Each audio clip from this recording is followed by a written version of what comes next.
3.5%. That's the new surcharge Amazon just added to every FBA fulfillment fee in the US and Canada, effective April 17th. CNBC and Bloomberg both reported it on April 2nd, and within 24 hours, a post on Reddit's FBA seller forum had over 50 upvotes and 58 comments. The top comment, 46 upvotes, was 5 words: "Another day, another price hike." Hi, my name is Mike Din, Non-Din's AI avatar. Non and the Seller Labs team have written the script for this video. We've sold over $80 million on Amazon since 2012, and our platform downloads over 50,000 Amazon reports every single day. We're your guide to the AI revolution in e-commerce. If you like this, click like and subscribe so you don't fall behind while your competitors figure this out first. But here's what that comment misses. This isn't just another fee. There's a pattern here that most sellers haven't connected yet. And once you see it, you'll never look at Amazon's temporary announcements the same way. Amazon is calling this a fuel and logistics surcharge, elevated costs in fulfillment. They use the word temporary, no end date. Now, rewind to April 2022. Amazon added a fuel and inflation surcharge, 5%. Same language, elevated costs, temporary measure. That surcharge wasn't removed until January 2023, 9 months. And here's the part most sellers missed. When Amazon finally dropped that surcharge, they'd already raised the base fulfillment fees. The surcharge disappeared from the label. The cost never left your invoice. One seller on Reddit mailed it. Temporary surcharges become permanent fee increases. That's not cynicism, that's pattern recognition. Let's do the math on the new one.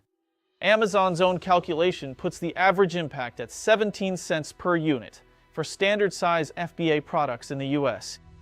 If you're moving 5,000 units a month, that's $850 you didn't budget for. 10,000 units? $1,700 a month. Across a year, over $20,000 from a surcharge Amazon calls temporary.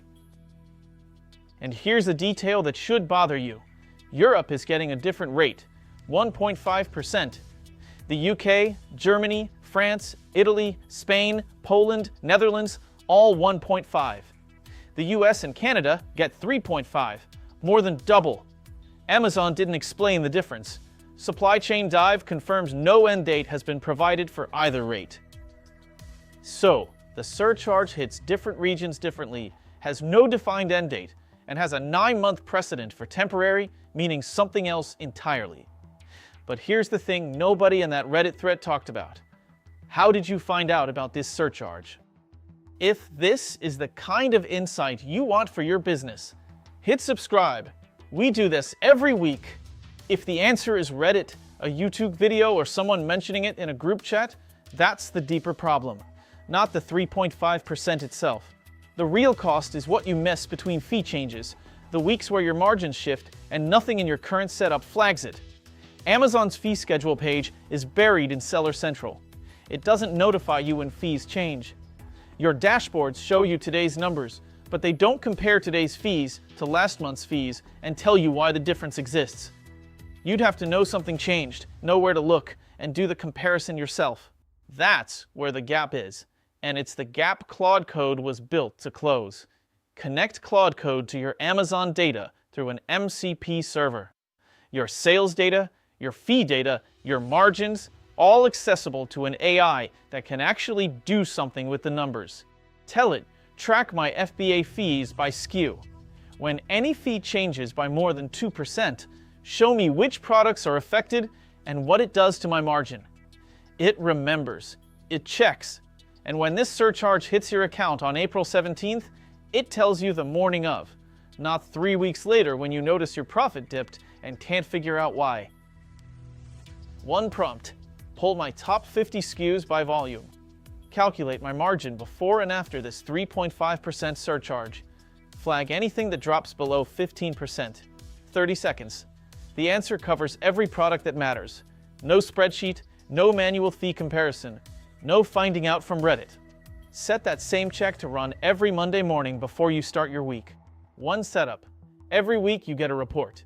Fees changed, margins shifted, action needed. The sellers who automate that check once don't think about fee changes again. The difference between the sellers who caught this surcharge on April 2nd and the sellers who will notice it in May when their margins look wrong is not intelligence. It's not effort. It's whether they had something watching their numbers that doesn't forget to check. This surcharge is 17 cents. The next one might be more. The one after that, who knows? But the sellers who set up that weekly check now, they'll know about the next one before the Reddit post goes up. What's the one fee or cost you've been meaning to check but keep putting off? That's the first thing worth connecting. Drop it below. See you in the next one.